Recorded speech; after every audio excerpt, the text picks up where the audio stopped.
Welcome. Take a deep breath and let yourself relax.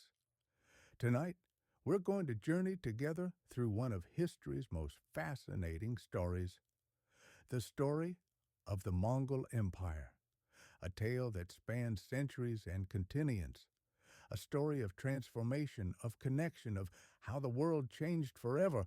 But we'll take our time. There's no rush, no need to hurry. Just let the words wash over you like waves on a shore, and if you drift off along the way, that's perfectly fine. Before we begin, take another moment. Adjust your pillow. Let your shoulders drop. Feel the weight of your body sinking into wherever you're resting. This is your time, a time to let go of the day, a time to simply listen and perhaps to learn something new as you drift toward sleep. Imagine for a moment standing on the grasslands of Central Asia. The year is 1206, but the exact year doesn't matter so much. What matters is the feeling. The sun is setting, painting the sky in shades of amber and purple and deep rose. The wind moves gently across an endless ocean of grass. Not harsh, not cold, just steady, constant, like the breathing of the earth itself. The air is cooling as evening approaches. Everything is quiet except for the wind and the distant sound of grass rustling. And then, in the distance, you notice something, a dark line on the horizon. At first, you're not sure what it is. Perhaps a cloud shadow, perhaps your eyes playing tricks in the fading light. But slowly, steadily, the line grows. It becomes wider, darker. It becomes a wave of riders, tens of thousands of them, moving together as one like a flock of birds in perfect formation. The sound of hooves reaches you like distant thunder rolling across the plains, not threatening, just powerful, just inevitable. This is history in motion. These are the Mongols, horsemen from the edge of the known world, people who lived at the margins of the great civilizations. And in the decades to come, they will build something extraordinary, something that will change the world forever. The largest contiguous land empire in human history, an empire stretching from the Pacific Ocean to the gates of Vienna, from the frozen forests of Siberia to the tropical reaches of Southeast Asia, from the Sea of Japan to the Mediterranean. They will connect east and west in ways never before imagined. They will reshape the medieval world entirely. They will create highways of trade and communication across the entire breadth of Asia. And it all begins here, on these windswept grasslands, with a people who lived simply following their herds, surviving against the odds, adapting to one of the harshest environments on earth. But before we meet the man who would unite them, before we witness their rise from scattered clans to world empire, we need to understand where they came from. We need to understand the world that shaped them, the land, the climate, the endless cycle of seasons, the daily struggle for survival. So settle in, get comfortable, close your eyes if you haven't already. And let's begin at the beginning. The Mongolian steppes are among the harshest environments on Earth. If you were to visit in winter, you would find temperatures that drop to 40 degrees below zero, sometimes even colder. The wind moves constantly, endlessly, sweeping across the grasslands with nothing to stop it. No forests, no mountains, just wind and cold and snow. Snow covers everything for months at a time.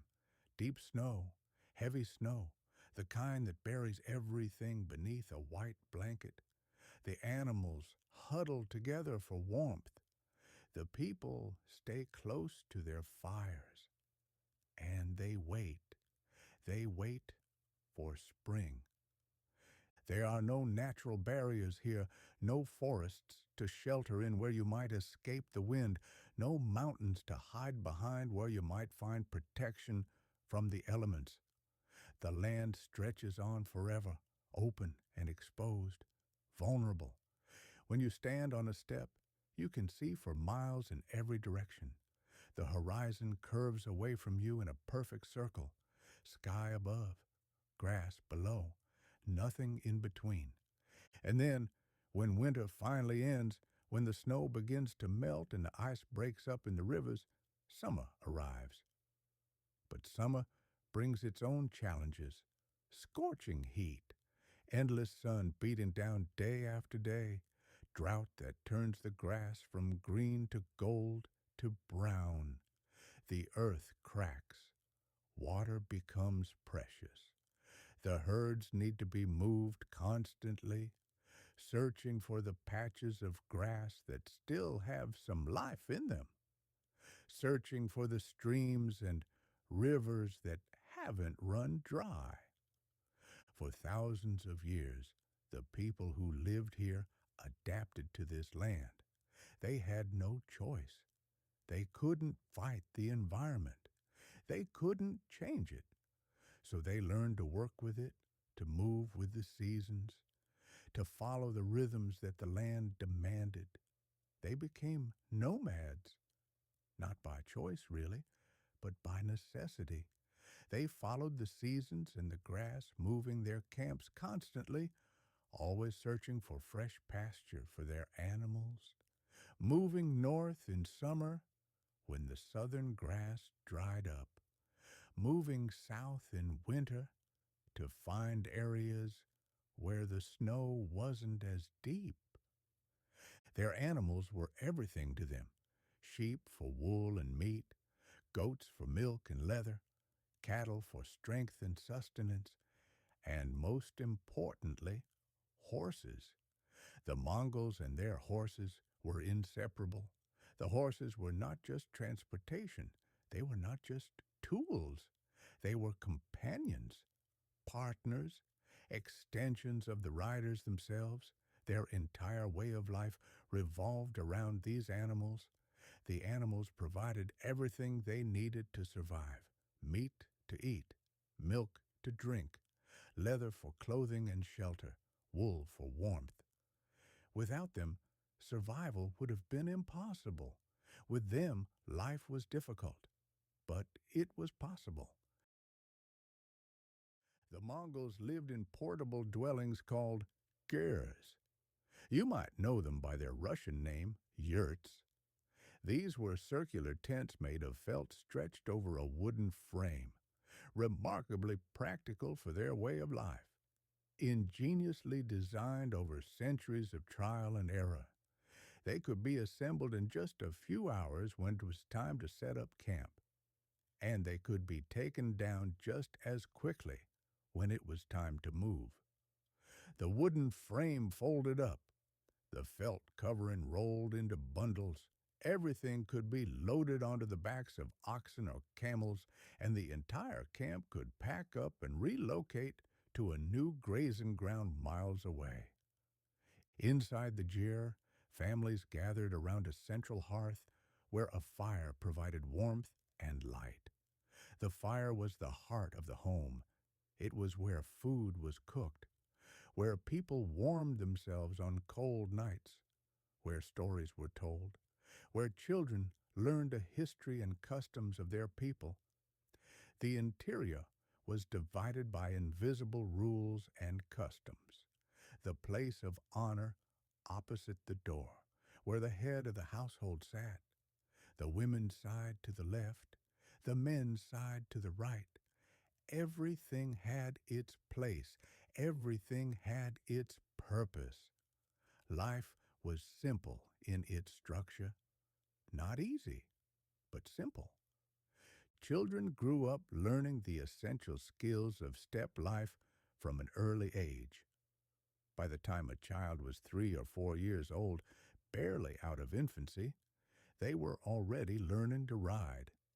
They would be placed on a horse's back and taught to hold on, to balance, to move with the animal rather than against it. Horses were not just transportation. They were not just a means of getting from one place to another. They were survival itself. A Mongol without a horse was like a bird without wings, incomplete, vulnerable. Boys and girls alike learned to ride at full gallop across the grasslands. They learned to shoot arrows from the saddle while the horse was moving at speed. They learned to control their mounts with just the pressure from their knees, leaving their hands free to hold a bow or a lance or the reins of other horses. This training was not for sport. It was not for entertainment. It was simply life. It was what you needed to know to survive, to hunt, to move with your clan, to defend yourself if necessary. The steppes were not always peaceful. Different groups, different clans, different tribes competed for the same grazing lands, the same water sources, the same resources. When resources are scarce, when survival is always uncertain, conflict becomes inevitable. Raids were common. One tribe would attack another, stealing horses, stealing livestock, stealing people to be made into slaves or wives or warriors, settling old grievances that stretched back years or even generations. Blood feuds lasted for generations. A killing in one generation would be avenged in the next, which would lead to retaliation, which would lead to more revenge, on in an endless cycle. Trust was rare on the steppes. Alliances between clans would form and then break apart just as quickly. Today's friend might be tomorrow's enemy. Today's enemy might become tomorrow's ally if the circumstances changed. Nothing was permanent. Nothing was certain. Power shifted constantly like sand in a windstorm. A strong leader could unite several clans for a time, but when he died, everything would fragment again. His sons would fight over the inheritance, the clans would split, and the cycle would begin again. This was the world into which Temujin was born in the year 1162. He entered a world of uncertainty, danger, and hardship, a world where survival was never guaranteed, a world where strength was the only currency that mattered, and nothing in his early life suggested he would become anything more than another name lost to time. Another boy born into a minor clan, living and dying on the steppes, forgotten by history. Temujin's father was named Yesugei. He was a chieftain of a small clan called the Borjigin. Not a great leader commanding thousands of warriors, not a Khan with vast territories, just a respected man among his own people, a capable warrior, a decent leader, someone who could protect his family and his clan, at least for a time. When Temujin was still a young boy, perhaps 8 or 9 years old, his father did what clan leaders did in those days. He arranged a marriage for his son. This was customary. This was how things were done. Alliances between families were sealed through marriage. Even children, barely old enough to understand what marriage meant, were promised to one another to strengthen bonds between clans. Yesugei took Temujin on a journey to visit the family of a girl named Borte. She was from a neighboring tribe, a family that Yesugei wanted to form an alliance with. The two families met. They talked, they negotiated, and they agreed to the match. Young Temujin would marry Borte when they both came of age. For now, according to custom, Temujin was left to spend time with Borte's family, getting to know them, learning their ways, as was tradition.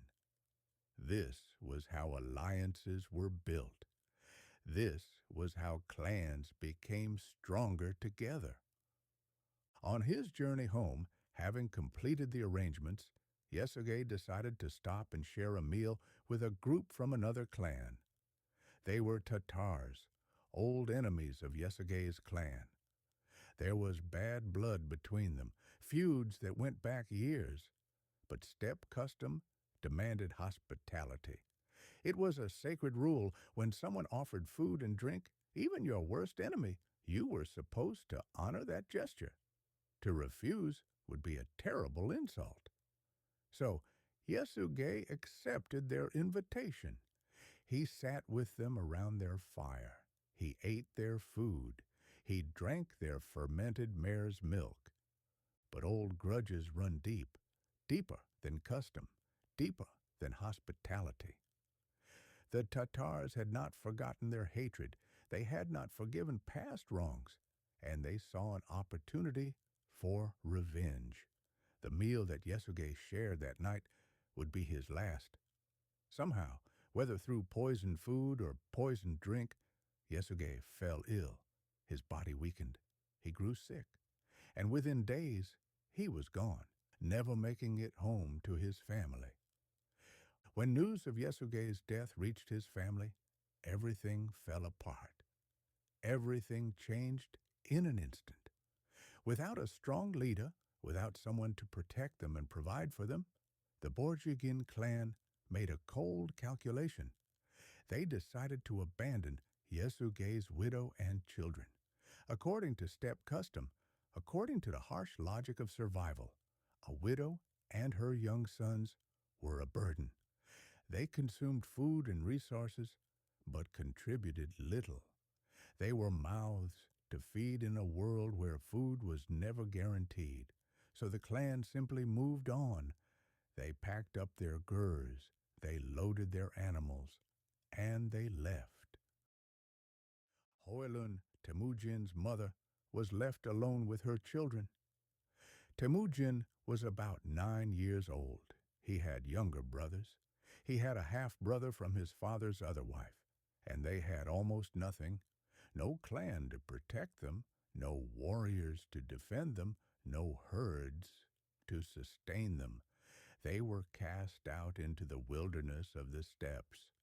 What followed were years of survival, hard years, desperate years, years that would shape the boy Temujin into the man who would become Genghis Khan.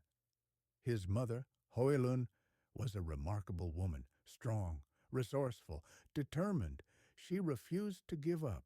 She refused to let her children die.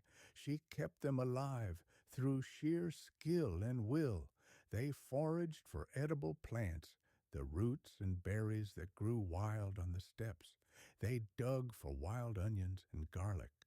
They fished in the rivers with their bare hands, with crude spears made from sharpened sticks. They hunted marmots and other small game with simple traps and snares. They lived off the land, taking whatever they could find, eating whatever would keep them alive. They survived. Day by day, season by season, they survived. And in surviving, they learned. They learned that strength came from unity, that a family working together could accomplish what individuals could not. They learned that resilience was built through small daily acts of determination, through refusing to quit, through getting up every morning and doing what needed to be done, no matter how hard, no matter how hopeless it seemed. As Temujin grew from a boy into a young man, something began to change. He began to gather followers. It started slowly. A warrior here, a hunter there. People who had been cast out from their own clans or who had left for their own reasons. People who saw something in Temujin, a quality of leadership, a vision, a determination that went beyond mere survival. He was intelligent, quick to learn, quick to adapt. He was charismatic, able to inspire loyalty in others. He had vision, the ability to see beyond the immediate struggle for survival to something larger. And people were drawn to him. They began to follow him, to trust him, to believe in him. He built alliances carefully, thoughtfully. He remembered those who had helped his family in their darkest days, and he rewarded them generously. He remembered those who had abandoned them, and he did not forget. He formed bonds with other young leaders on the steppes. Some became his mentors, teaching him the arts of war and leadership. Some became his friends, his companions in the struggles ahead. When his young wife Borte was taken by rivals, kidnapped by a clan called the Merkits, Temujin didn't act rashly. He didn't rush off alone in a fit of anger. Instead, he planned. He thought. He coordinated. He reached out to his allies. He gathered every warrior who owed him loyalty or friendship.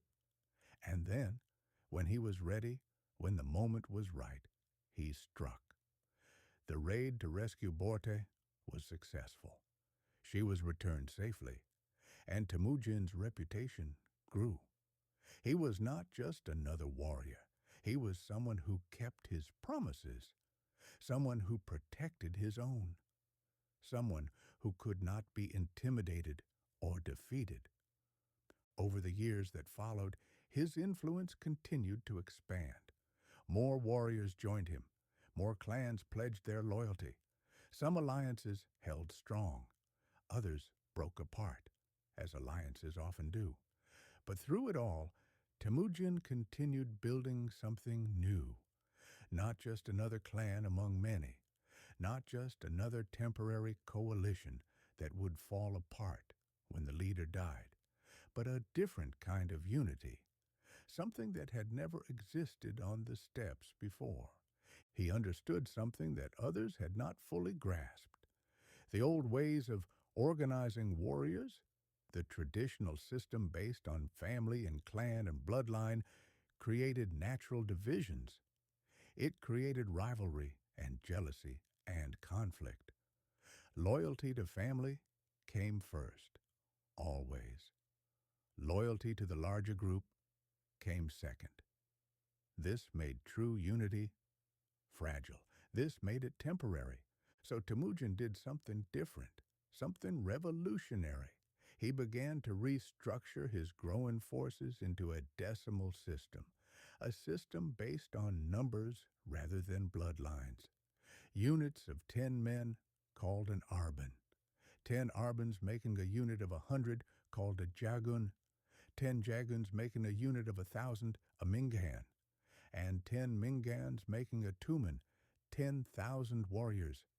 Each unit had a commander. Each commander reported up the chain of command, and this system, crucially, cut across the old clan lines entirely, completely. Brothers might find themselves serving in different units. Men from rival clans might find themselves fighting side by side in the same unit. This was intentional. This was by design. Loyalty was now to the unit itself, to the structure, to Temujin himself, not to the old tribal structures that had divided the Mongols for generations. Promotion within this new system was based on ability and merit, not birth or bloodline. A commoner, a man born to no important family, could rise to command thousands of warriors if he proved himself capable, if he showed skill in battle, if he demonstrated loyalty and competence. This was almost unheard of in a society that had always valued bloodlines and ancestry above all else. But Temujin understood something important. He understood that talent mattered more than lineage. That ability mattered more than who your father was. He rewarded competence. He rewarded loyalty. He rewarded results. He also did something else that was remarkable, something that showed his strategic genius. When he defeated rival clans in battle, when he conquered other groups, he didn't simply destroy them. He didn't kill all the warriors and scatter the people. Instead, he integrated them. He absorbed them. The common warriors were taken into his growing army. They were given the same opportunities as his original followers. They were judged by their actions, not by their past allegiances. If they proved loyal, if they fought well, they were rewarded just like anyone else. This policy turned former enemies into dedicated soldiers because now they had a stake in his success. Now they belonged to something larger than their old clan. Now they were part of something that was winning, that was growing, that offered them a future. Year by year, group by group, clan by clan, the scattered tribes of the Mongolian steppes fell under Temujin's influence. The process was gradual, it was patient, it was deliberate. He didn't rush, he didn't overextend. He built his power base carefully, methodically, making sure each step was secure before taking the next one. And in the year 1206, something truly significant happened, something that would change the world. The leaders of all the major Mongol groups gathered for a great assembly on the banks of the Onon River. This was called a Kurultai, a grand council, a gathering of all the clans and their leaders. Thousands of people came. They set up their gurs across the grasslands. They brought their herds. They came to witness history. There, at this great assembly, with all the chieftains and shamans and warriors watching, they formally recognized Temujin as their supreme leader, the leader of all leaders. They gave him a new title, a title that would echo through history, Genghis Khan. The exact meaning is debated by scholars even today. Some say it means universal ruler. Others say oceanic ruler, as vast as the ocean. But the meaning doesn't matter as much as what it represented. He was no longer just a clan leader. He was no longer just another chieftain among many. He was the Khan of Khans, the supreme ruler of all the Mongol peoples. The Mongols were no longer a scattered collection of feuding tribes. They were unified. They were a nation. They had structure. They had organization. They had discipline. And they were ready, finally, to turn their attention outward, to look beyond the steppes, to the rich civilizations that surrounded them, to China in the east, to the Islamic empires in the west, to the forests of Siberia in the north. The world was about to change, and the Mongols were about to change it. Now you might wonder, as you lie there listening to this story, what made the Mongol forces so effective in the decades that followed? After all, they were facing empires with far larger populations, empires with sophisticated technologies developed over centuries, empires with long military traditions, with professional armies, with fortified cities and vast resources. The Jin dynasty in China controlled millions of people and had walls that stretched for thousands of miles. The Khwarezmian Empire in Central Asia was wealthy beyond imagination, with ancient cities and learned scholars. The kingdoms of Europe had armored knights and stone castles. Yet the Mongols succeeded against all of them. Again and again, against impossible odds, they triumphed. How? How did these nomads from the steppes, these people who had lived in felt tents and followed their herds, defeat some of the most powerful civilizations on Earth? The answer lies not in drama or violence, but in systems and patterns, in the slow accumulation of small advantages that over time became overwhelming. Let's consider them one by one, calmly, thoughtfully. First, there was mobility. The Mongol army could move faster than any other military force of their time, much faster. Each warrior had not just one horse, but multiple horses, 3 or 4, sometimes even more. They would rotate between them as they traveled, riding one while the others rested and recovered. This allowed them to cover vast distances without exhausting their mounts. A Mongol army could travel 100 miles in a single day when necessary, when urgency demanded it, something that would take a European army or a Chinese army a week or more to accomplish. They could appear where their enemies least expected them. They could strike with overwhelming force, and they could disappear before reinforcements could arrive.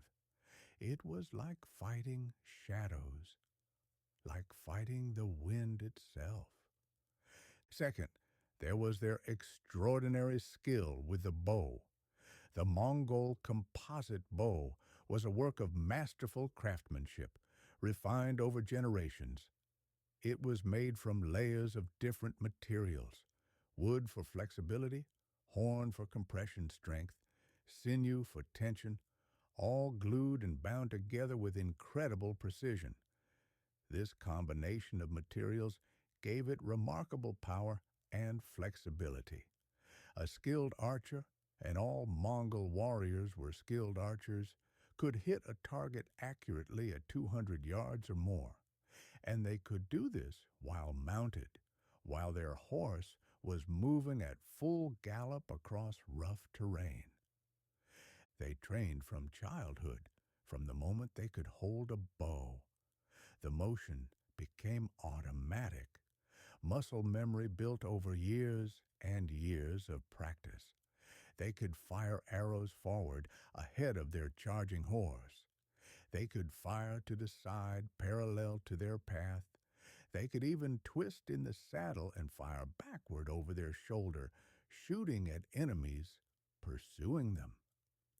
This was the famous Parthian shot, inherited from the ancient warriors of Central Asia. They could rain down volleys of arrows on enemy formations, thinning the ranks, creating chaos and fear, all while staying out of reach of the enemy's weapons.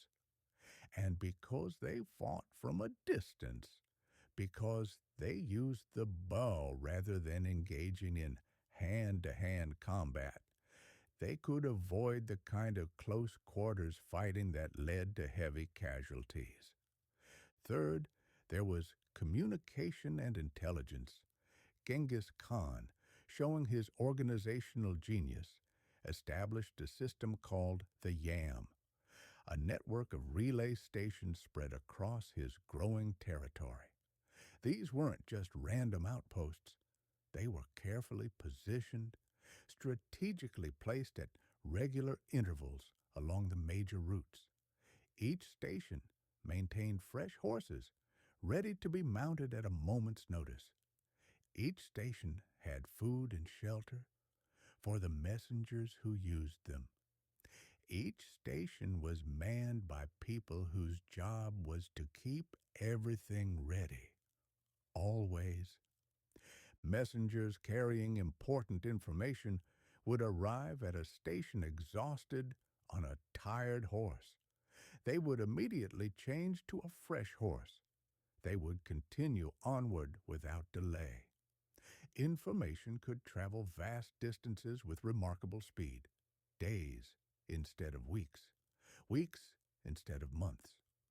Orders could be sent from the Khan's central camp to generals 1,000 miles away, and responses could come back all in a matter of days. Coordination across multiple armies, operating in different regions, became possible in a way it had never been before. This was revolutionary. This changed warfare itself. These messengers carried with them a special token called a paisa, a tablet made of metal or wood inscribed with the Khan's authority, marked with his seal. The paisa was like a key that opened every door. It granted the messenger access to fresh horses at every station along the way. It granted them food and shelter. It granted them safe passage through any territory. It commanded respect and obedience. The system was elegant in its simplicity and devastatingly effective in practice. Before launching any major military action, before making any move against an enemy, Mongol scouts would spend weeks or even months gathering detailed information. They would learn about the political situation in the target region. Who were the leaders? What were their rivalries? What were their weaknesses? They would learn about resources. Where were the supplies kept? What were the trade routes? They would learn about military strengths and weaknesses. How many soldiers? What kind of fortifications? What tactics did they use? Knowledge was gathered carefully and treated as carefully as any physical resource. Information was power. Understanding your enemy was as important as having sharp swords and strong horses. The Mongols knew this. They practiced it, and it gave them an enormous advantage. And finally, there was adaptability. The Mongols were not rigid in their tactics or their thinking. When they encountered something new, something they didn't understand, they learned. They absorbed knowledge like a sponge absorbs water. When they first faced the fortified cities of China and Central Asia, cities with high walls and strong gates, they had no experience with siege warfare. Nomads of the steppes didn't build cities. They didn't besiege them. They didn't even understand how to attack them at first. But Genghis Khan was not proud. He was not too arrogant to learn from others. So when they captured cities, they also captured the engineers and craftsmen and military experts who had built those cities and defended them. And they forced them or convinced them or rewarded them to serve in the Mongol army, to teach the Mongols what they knew, to share their expertise. These captured experts taught the Mongols how to build siege towers, tall wooden structures that could be rolled up to walls, allowing warriors to climb up and over. They taught them how to build catapults and trebuchets, great throwing machines that could hurl stones and burning materials over walls. They taught them about undermining walls, about psychological warfare, about all the techniques that had been developed over centuries of siege warfare. The Mongols learned quickly. Within a single generation, these nomads who had never seen a city wall before their conquests became masters of siegecraft. They became better at it than many of their enemies who had been doing it for centuries. Because they learned from everyone. They took the best ideas from Chinese engineers, from Persian craftsmen, from Muslim scholars, from anyone who had knowledge to share. They weren't limited by tradition or pride. They just wanted what worked. All of these elements, mobility and archery and communication and intelligence and adaptability, combined slowly over time, piece by piece, to create something formidable, not through any single brilliant stroke of genius, but through the steady, methodical accumulation of advantages, small advantages that added up to something overwhelming. And now, with unity finally achieved across the Mongol tribes, with an organized army and an effective system of command and control, Genghis Khan turned his attention outward, beyond the steppes that had been home to his people for centuries. His first major target was the Jin dynasty, which controlled northern China. The Jin were one of the great powers of East Asia. They ruled over millions of people. Their empire was protected by enormous walls, by fortified cities, by vast professional armies. They had wealth and resources far beyond anything the Mongols possessed. And they had made a crucial mistake. They had treated the Mongols with contempt. They had seen them as barbarians, as primitives from the steppes who posed no real threat. They had demanded tribute from the Mongol clans for years, treating them as vassals. And now, Genghis Khan was ready to show them the cost of that contempt. The campaign against the Jin was methodical and patient. Genghis Khan had learned from his years of struggle. He knew that rushing led to mistakes. He knew that patience was often more powerful than speed. So he didn't rush. He moved systematically, step by step, consolidating each gain before moving forward. Outlying fortresses were taken one by one, each conquest bringing more resources, more knowledge, more confidence. Supply lines were cut, isolating garrisons, preventing reinforcements from reaching besieged cities. He exploited divisions within the Jin court itself, where different factions of nobles and generals vied for power and influence, where internal politics made coordinated defense difficult. He waited for the right moments to strike, when enemy armies were divided, when cities were low on supplies, when winter weakened defenses. And in 1215, after years of careful, relentless pressure, after siege, victory after victory, the Mongols finally took the ultimate prize. They besieged and captured Beijing, the capital of the Jin dynasty. The city fell. The great city, the symbol of Jin power, was in Mongol hands. The Jin dynasty survived this catastrophe, but barely. They retreated southward, abandoning their northern territories, leaving behind their ancestral lands. They would cling to survival for another 2 decades, but their strength was broken. Their power was shattered. From this moment forward, they were living on borrowed time. Genghis Khan had proven that even the mightiest empire, even the most sophisticated civilization, could fall before the Mongols. But it was to the west that the Mongols would deliver their most devastating blow. And it began not with a grand military campaign, not with a planned conquest, but with a misunderstanding, with an insult, with a moment of greed and stupidity that would cost millions of lives.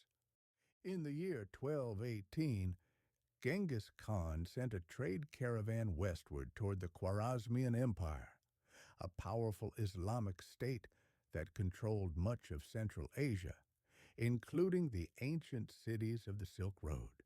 The caravan was large, perhaps 450 merchants strong, carrying valuable goods, silk and jade from China, furs from the northern forests, silver and gold.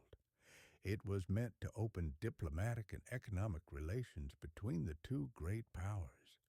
It was meant to establish trade.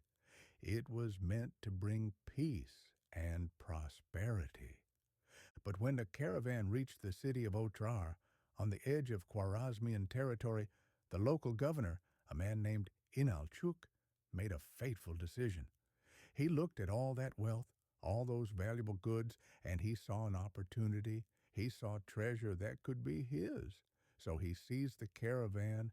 He took all the goods for himself. And to prevent any witnesses, to prevent anyone from reporting what he had done, he had the merchants killed, all of them, executed. Genghis Khan, when he learned what had happened, sent envoys to the Shah of the Khwarezmian Empire. He didn't immediately declare war. He gave the Shah a chance. He asked, politely but firmly, for justice. He demanded that Inalchuk be handed over for punishment. He asked for compensation for the goods that had been stolen, for the merchants who had been killed. It was a reasonable request. It was a just request. But the Shah, whose name was Muhammad II, made a catastrophic error in judgment. Perhaps he underestimated the Mongols, seeing them as mere barbarians from the steppes. Perhaps he was poorly advised by his courtiers. Perhaps he simply didn't understand what he was dealing with.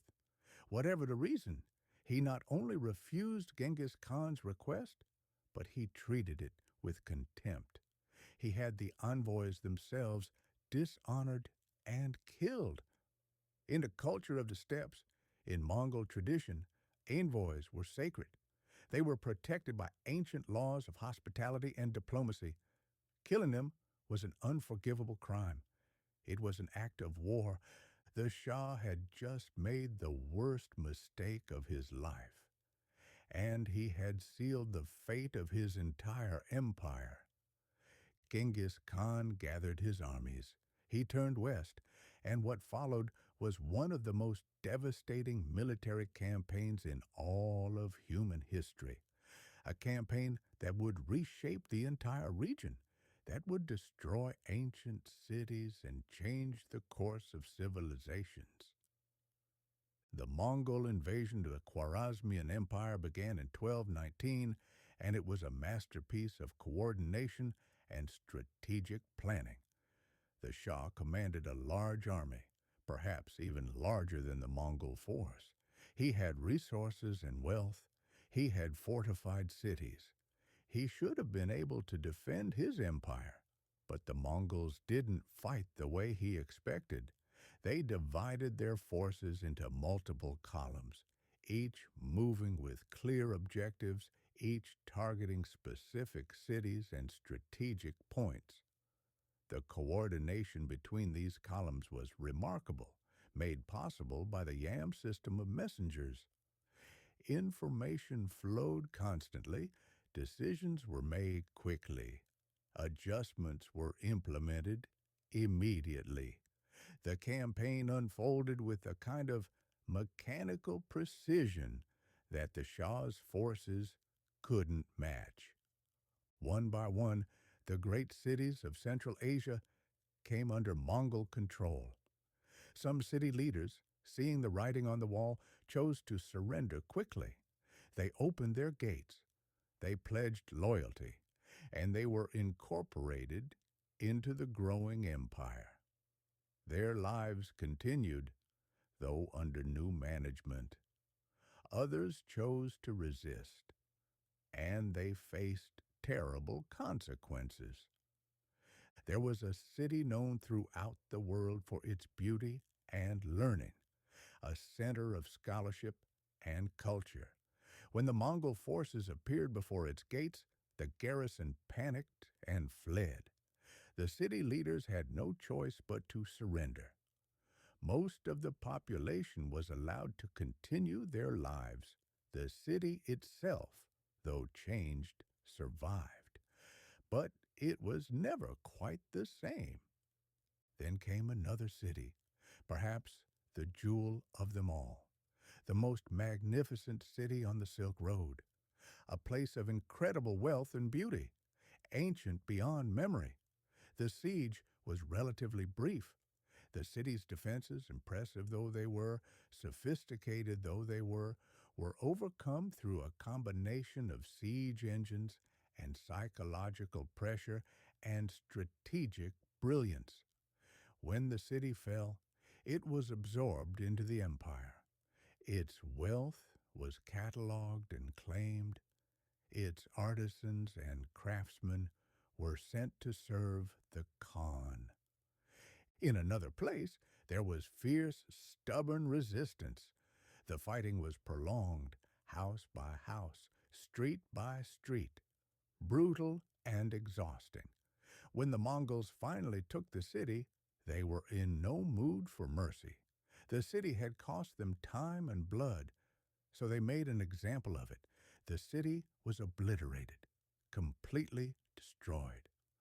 The Mongols diverted a nearby river, flooding the site, covering it with water and mud. In time, even the exact location faded from memory. Travelers passing through the region would see only marshland where once a great city had stood. Where there had been a thriving center of trade and culture, there was now silence and water and emptiness.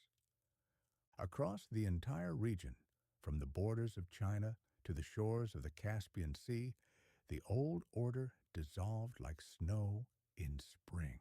The Khwarezmian Empire, which had seemed so powerful, so permanent, was falling apart.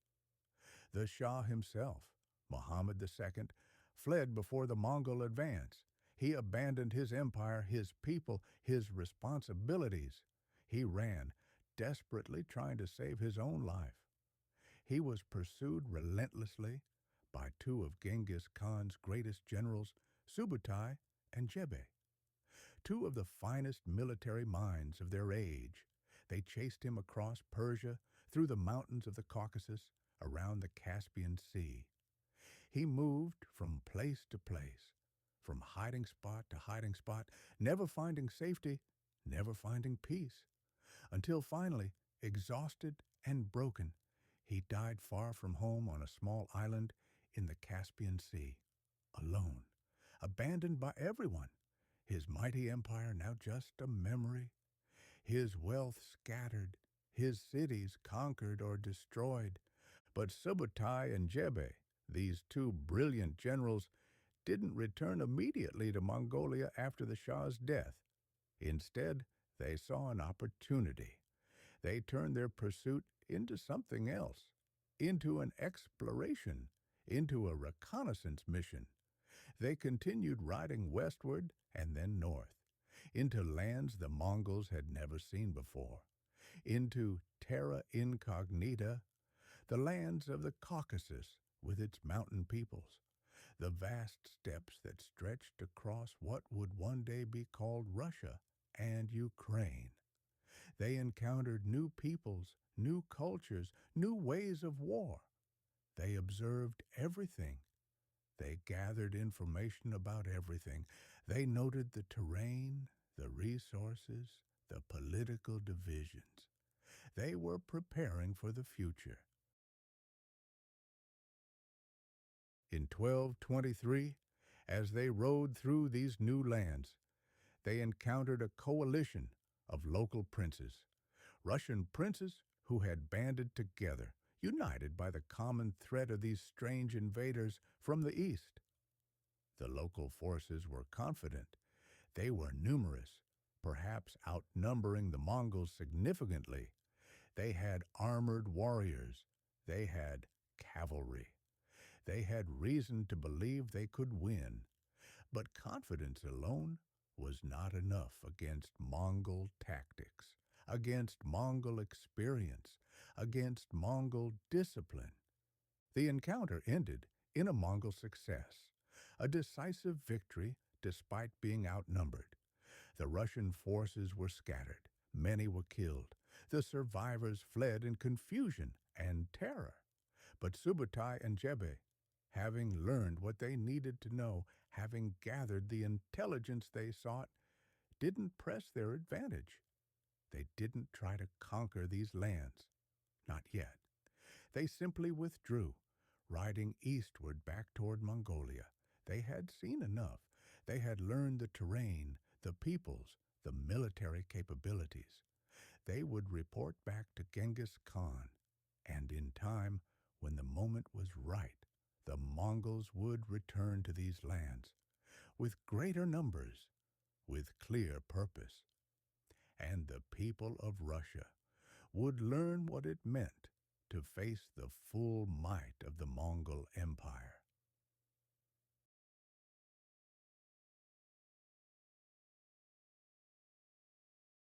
In the summer of 1227, during a campaign against the Tangut Kingdom in what is now western China, Genghis Khan died. The exact cause of his death remains uncertain even today, lost to history and legend. Some sources suggest he was injured in a fall from his horse, an accident. Others suggest illness, perhaps something contracted during the campaign. Some claim he was wounded in battle, though he was old by then and rarely fought on the front lines anymore. Whatever the true cause, the end came for the great conqueror. He was in his 60s, an old man by the standards of his time, and he had lived a life of constant movement, constant struggle, constant warfare.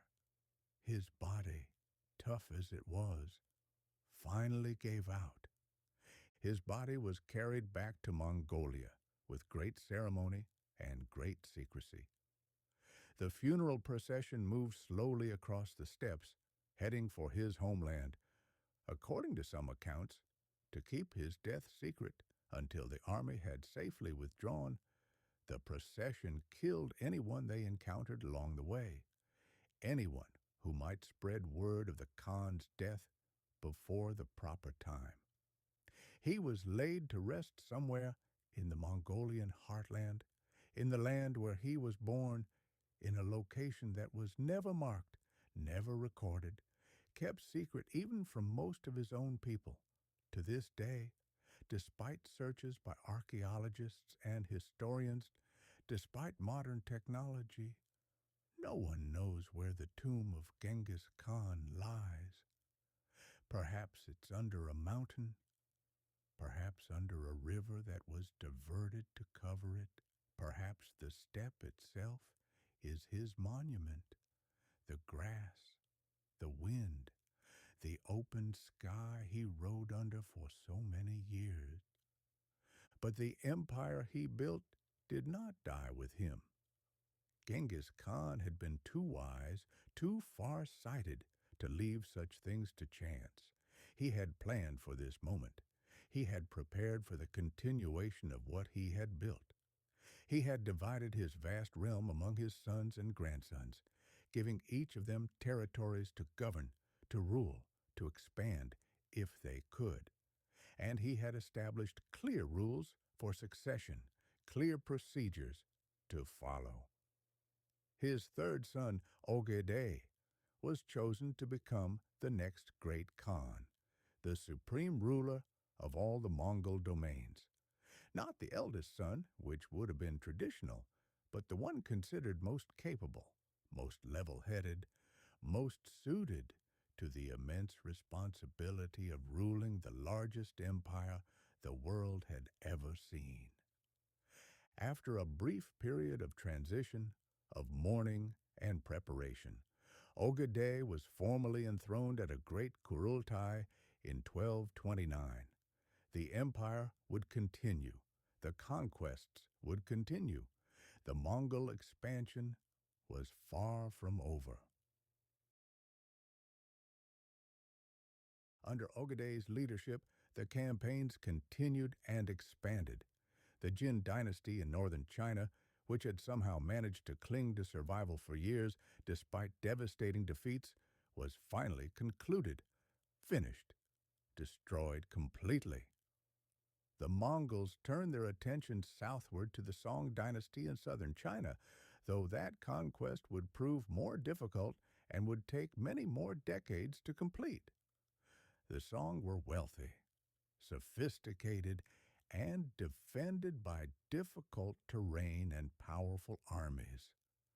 But eventually, they too would fall. And in the West, preparations began for an even more ambitious campaign, one that would strike terror into the heart of Europe itself. In the winter of 1237, a massive Mongol army, perhaps 150,000 strong, under the command of Batu Khan, a grandson of Genghis, invaded the principalities of Rus.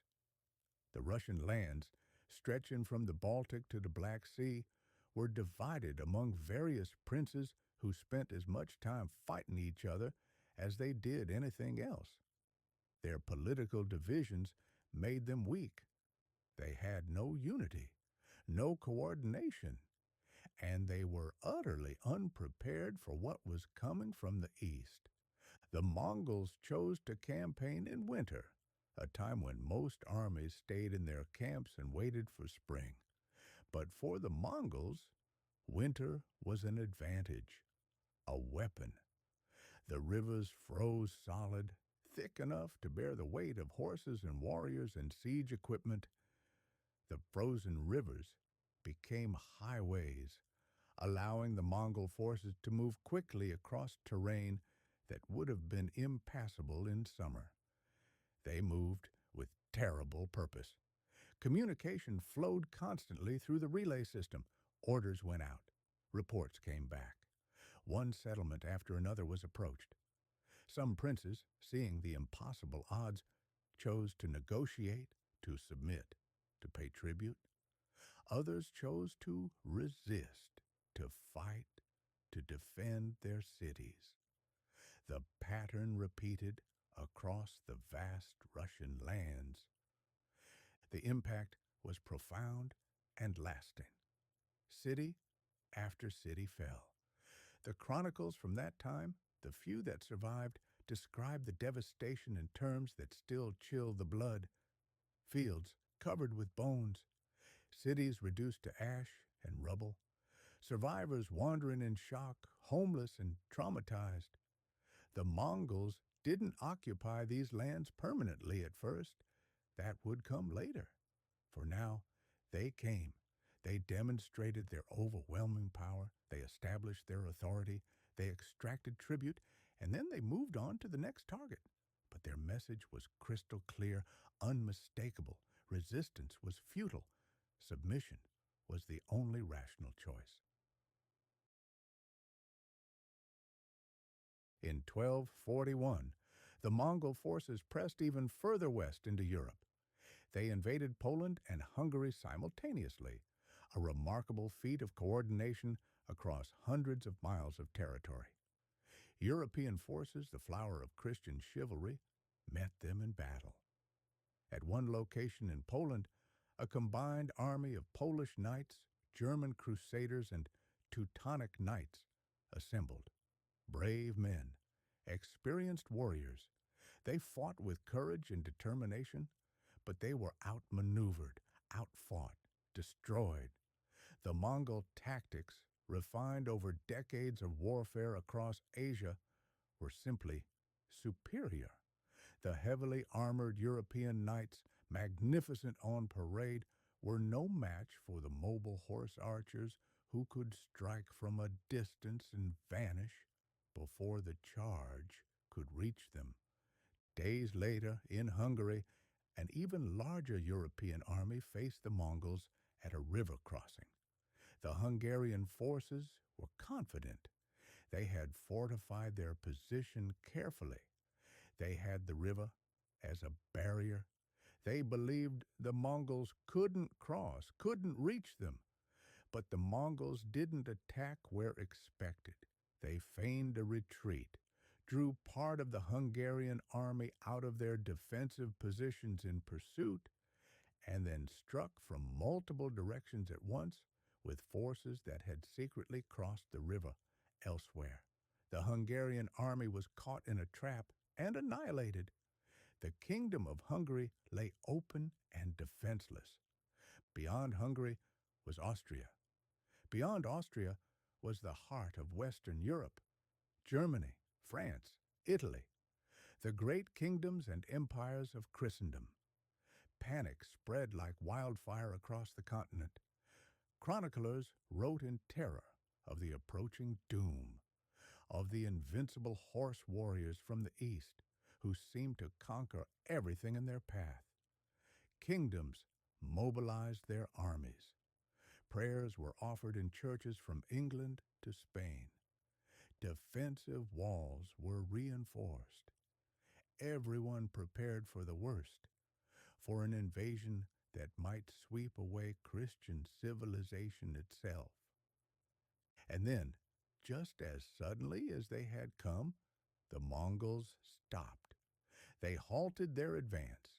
They turned their armies around, and they began to withdraw eastward, back toward Russia, back toward the steppes. Europe breathed a collective sigh of relief. But what had happened?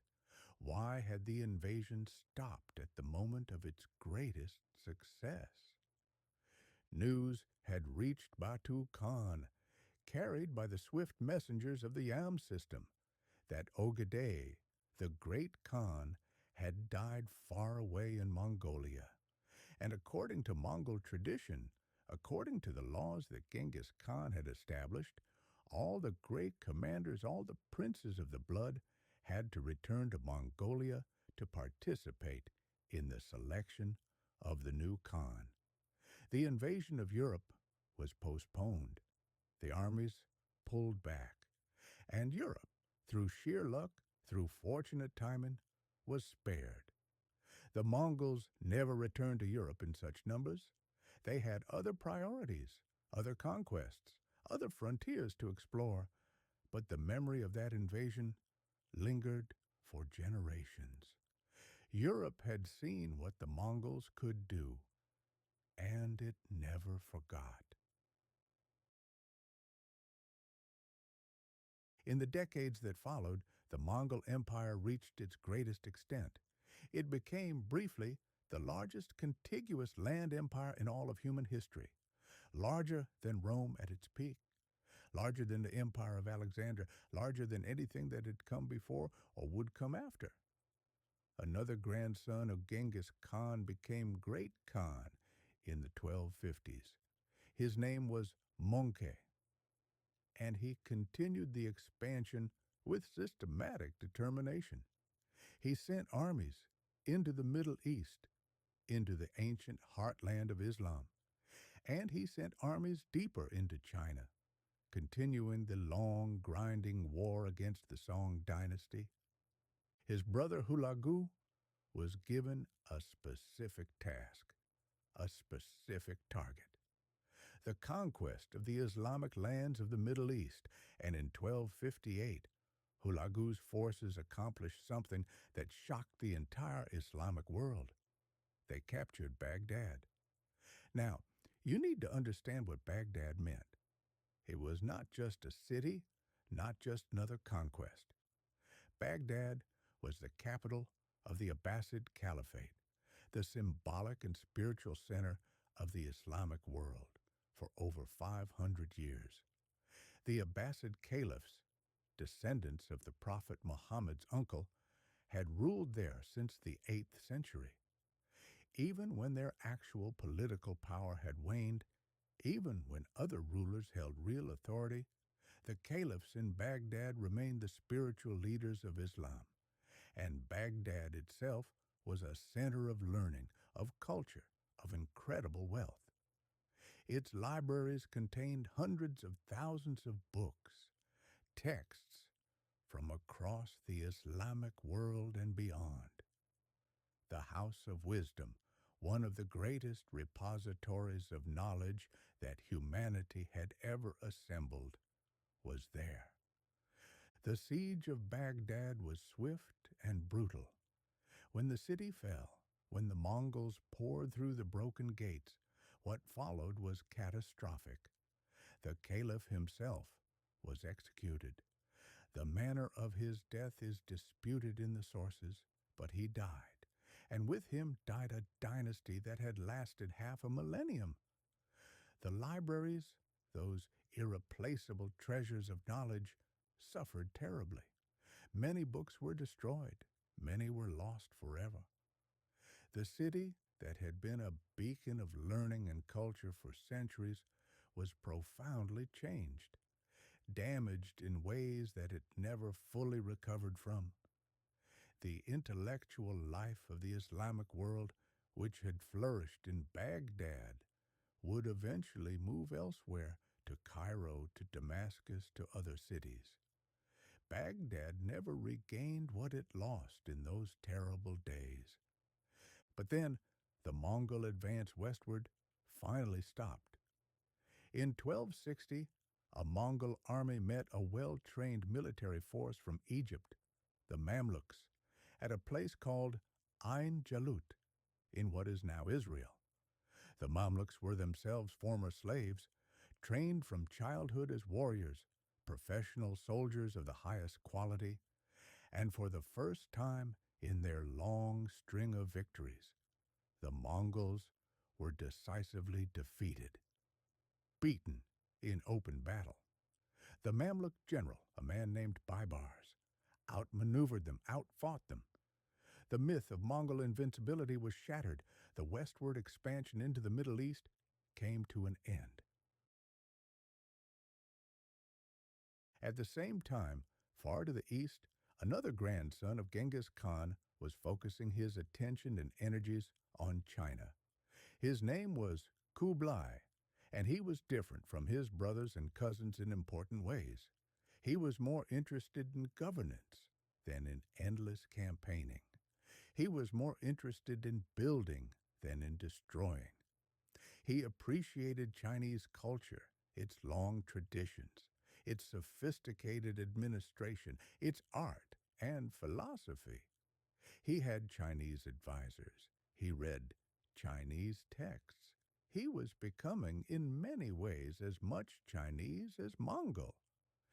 In 1260, after the death of Mongol Khan, Kublai was elected Great Khan by some factions of the Mongol nobility, though not all branches of the family accepted his claim.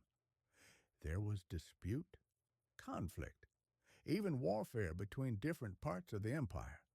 But Kublai held his position, and in 1271 he made a momentous decision that would shape the future. He declared himself the founder of a new Chinese dynasty, the Yuan dynasty. He moved his capital to Beijing, which the Mongols called Khanbalik, and he rebuilt it into a magnificent imperial city, a city that would rival anything in the world. He presented himself not just as a Mongol Khan ruling over China, but as a Chinese emperor in the ancient tradition. He performed the rituals. He adopted the customs. He tried to bridge the two worlds to be both Mongol and Chinese. Under Kublai's rule, the long war against the Song dynasty in southern China was finally concluded. It took years, decades of campaigning, vast resources. But in 1279, the last Song resistance was crushed. The last Song emperor, a boy, died fleeing the Mongol forces. For the first time since the fall of the Tang dynasty centuries before, all of China was united under a single ruler, and that ruler was Kublai Khan. His empire was vast beyond imagination, sophisticated, wealthy. He welcomed foreign visitors to his court, merchants from across Asia and from Europe, scholars, adventurers, anyone with knowledge or skills to offer.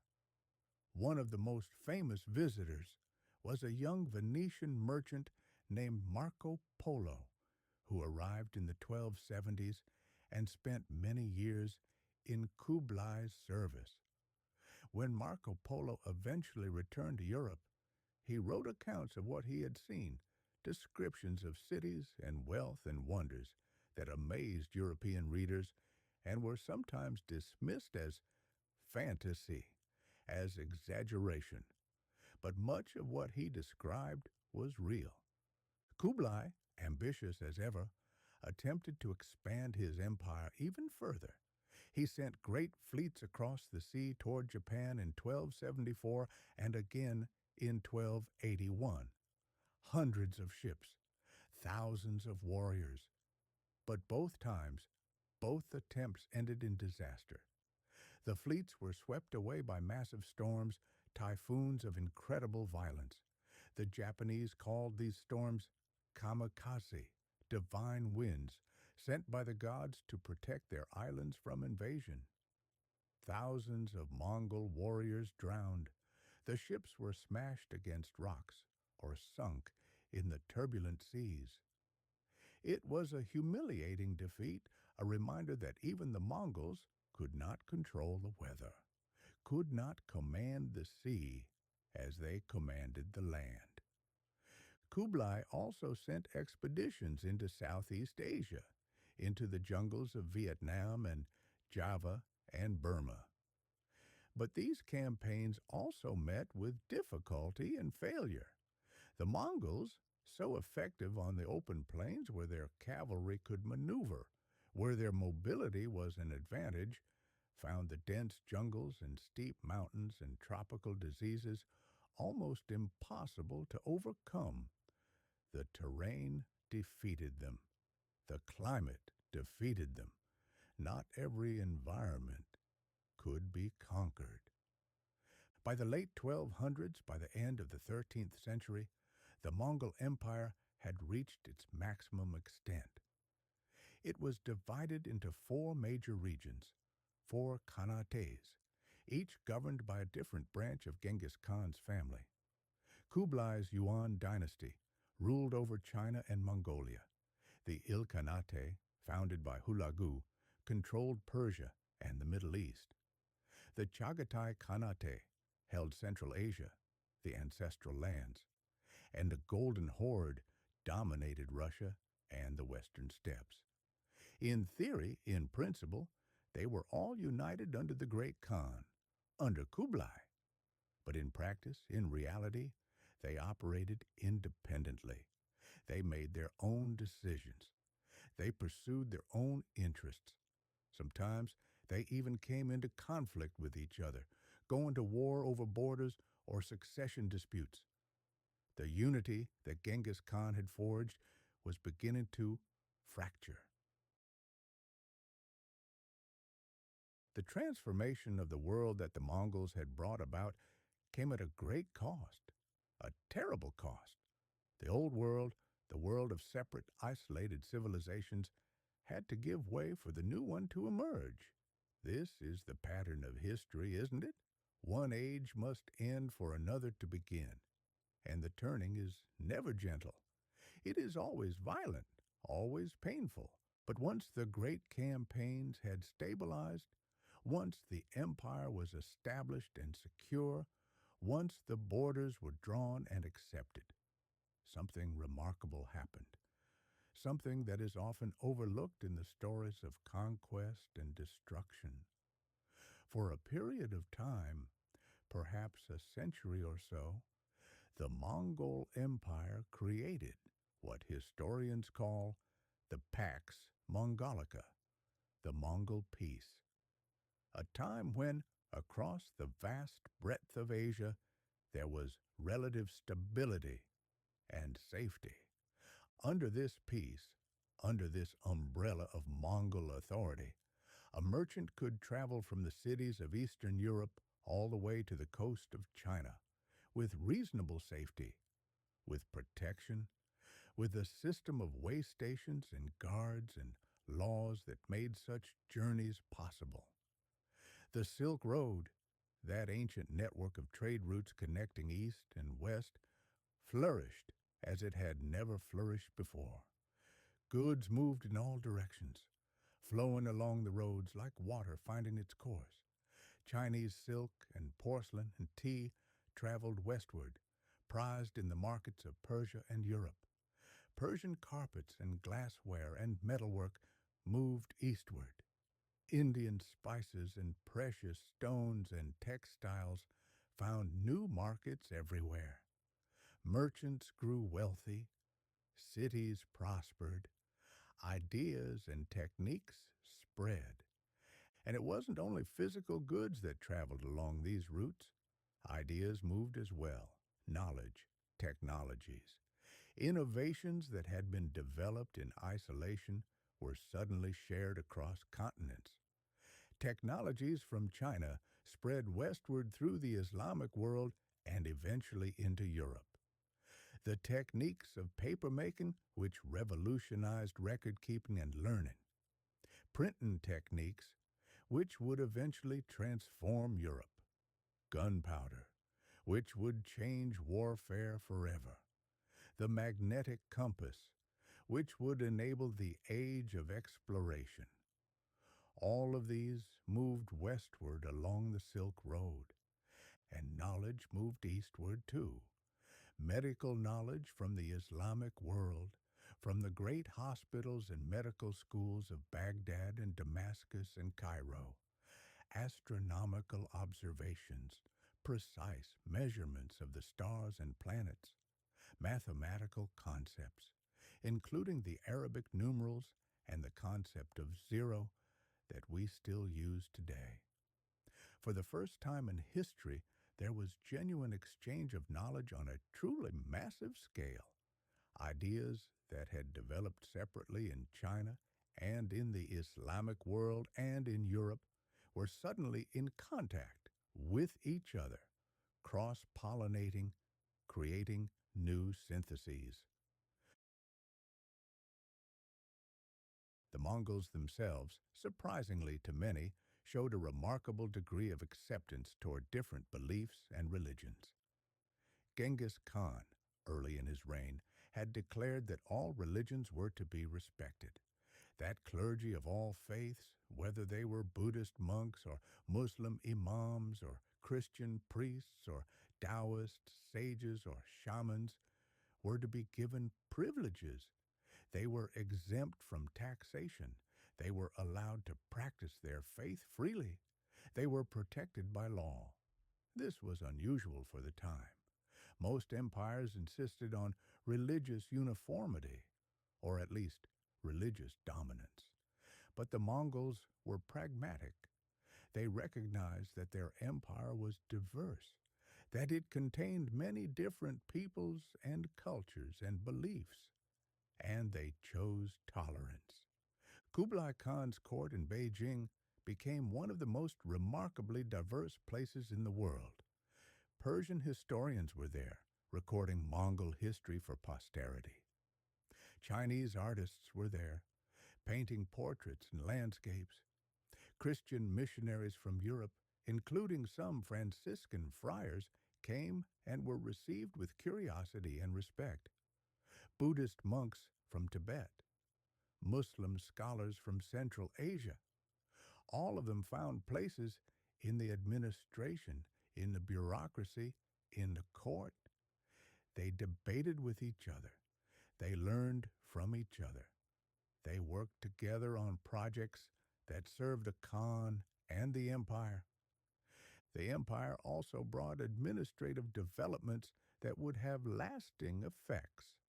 The Mongols, despite their origins as nomadic herders, proved to be effective administrators when they chose to be. They conducted detailed censuses of their territories, counting populations, assessing resources, understanding what they ruled. They established standardized weights and measures to facilitate trade, so that a merchant traveling from one end of the empire to the other wouldn't have to constantly convert between different local systems. They created legal codes to govern their vast territory, based loosely on the yasa, the laws that Genghis Khan had supposedly decreed, adapted to local circumstances. They built roads and improved existing ones, making travel easier and safer. And they maintained and expanded the YAM system, that network of relay stations that allowed information and goods to move with unprecedented speed across thousands upon thousands of miles. In the capital of the Yuan dynasty, in Beijing, visitors from every corner of the known world gathered and mingled. They brought their languages, their customs, their knowledge, their goods.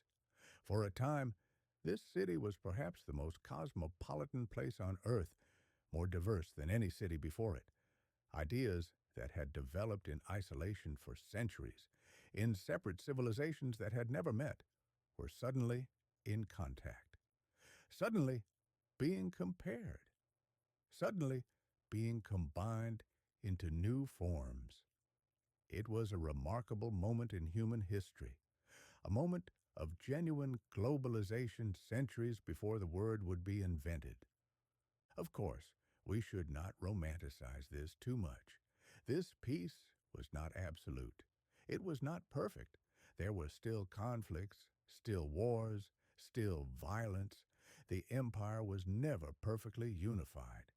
The different khanates had their rivalries and disputes. Rebellions broke out. Bandits still operated in remote areas.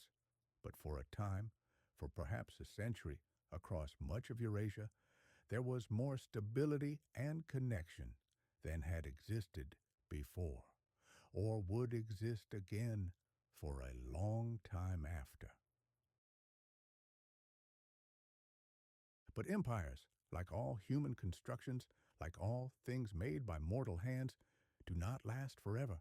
They rise, they reach their peak, and then, inevitably, they decline.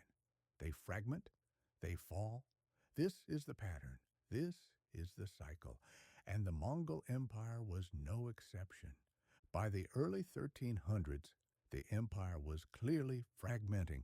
The different regions, the different khanates, increasingly operated independently of each other. They stopped coordinating. They stopped communicating as effectively. The YAM system began to break down as resources were diverted elsewhere. Central authority weakened. The great Khan in Beijing no longer held real power over the other khanates. They were independent kingdoms in all but name, and sometimes they came into open conflict with each other, fighting over borders, over succession, over old grievances. In China, the Yuan dynasty faced growing challenges and problems. The Mongol rulers, despite Kublai Khan's efforts to bridge the cultures, remained somewhat separate from the majority Han Chinese population. They were seen as foreign conquerors, not as legitimate rulers. Cultural resentment simmered, and then natural disasters struck. Famines caused by floods and droughts, epidemics of disease. The Yellow River changed its course, destroying farmland and causing massive displacement. The government's response was inadequate. Corruption spread through the bureaucracy. Tax collection became oppressive, and peasant rebellions began to break out, small at first, then growing larger and more organized. By 1368, after decades of instability and rebellion, the Yuan dynasty was finally overthrown. A new Chinese dynasty, the Ming, established by a former peasant and Buddhist monk named Zhu Yuanzhang, took its place. The Mongols were driven out of China. They withdrew northward, back to their homeland, back to the steppes. Their century of rule over China was over. In Persia, the Ilkhanate collapsed into internal conflict and civil war in the 1330s. Different factions fought for control. The unity that had held the region together dissolved. The territory fragmented into smaller kingdoms and emirates. The Mongol ruling class was gradually absorbed into the local Persian and Turkish populations, losing their distinct identity over generations.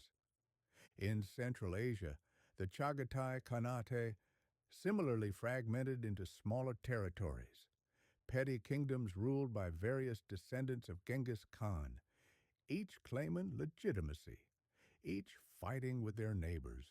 In Russia and the western steppes, the Golden Horde remained powerful for longer.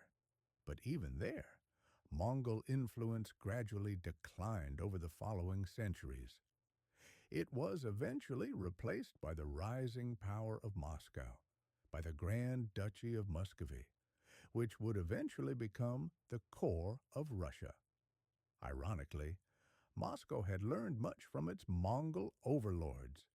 It had adopted many Mongol administrative techniques, military tactics, tax collection systems.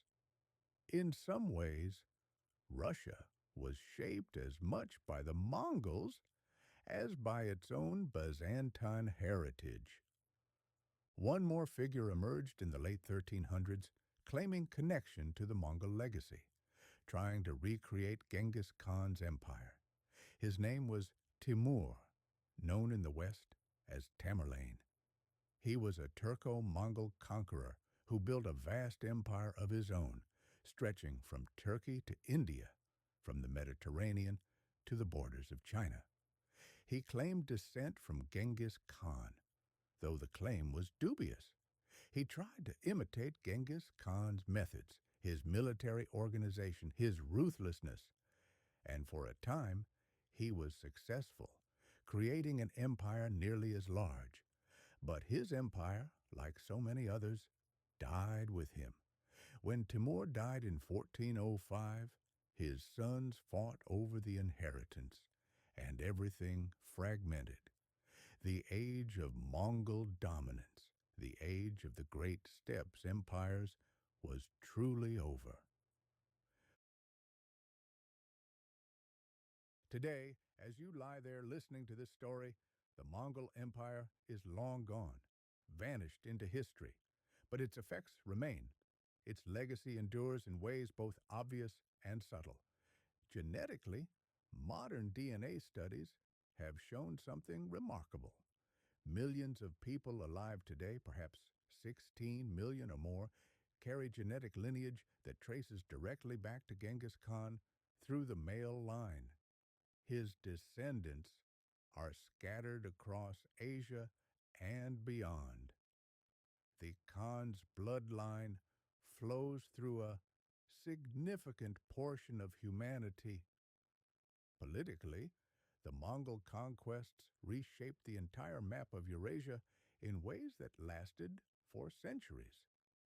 The destruction of the Abbasid Caliphate in Baghdad shifted the center of the Islamic world permanently.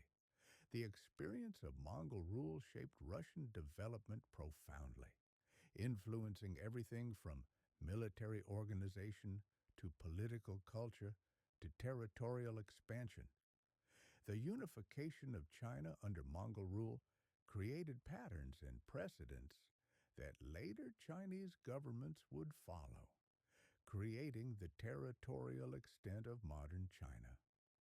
Culturally, the exchange of ideas that occurred during the Pax Mongolica contributed to profound changes across Eurasia. The technologies and knowledge that flowed along the Silk Road helped end the medieval period in Europe and usher in the Renaissance, the age of exploration, the scientific revolution, the printing press, gunpowder, the compass. All of these came to Europe along routes that the Mongols had made safe and accessible. The trade networks established under Mongol rule laid foundations for the global economy that would develop in later centuries, for the age of European colonialism, for the modern world. And philosophically, the Mongols demonstrated something profound about human history. They showed that a relatively small group of people, united by vision and organization, could transform the entire world. That mobility and adaptability could overcome larger, more established powers. That walls and traditions in vast armies could be undone by new ways of thinking and acting. They showed that the world could change fundamentally and completely in just a few generations. Standing on those same grasslands today, the grasslands where this story began, you won't find the empire. The felt tents are gone. The great camps are gone. The thunder of hooves is silent. The relay stations are lost to time, buried under the earth, or washed away by rivers, or simply forgotten. But if you stand quietly in that endless expanse of grass and wind, If you close your eyes and listen carefully, you can almost hear something. An echo, faint but present.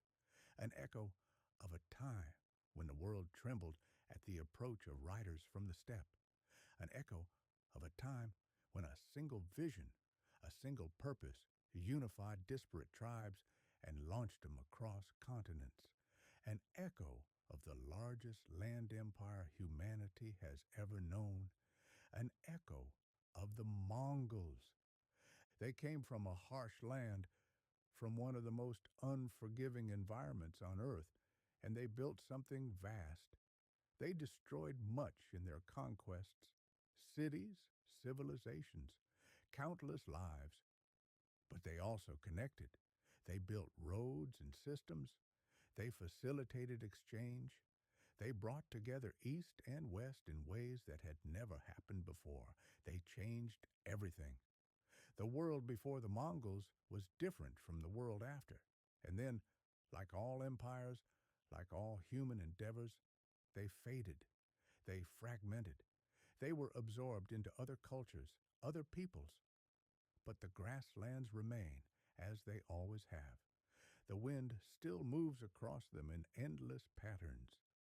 The sky is still vast above, and the story endures.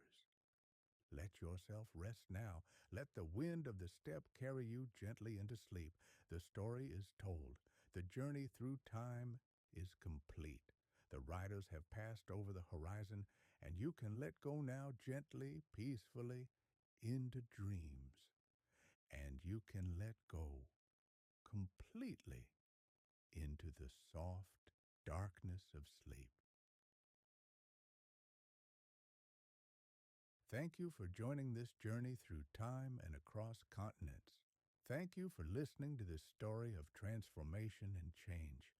If you found peace in this telling, if it helped you relax and drift toward sleep, you might enjoy other histories told in this same gentle way.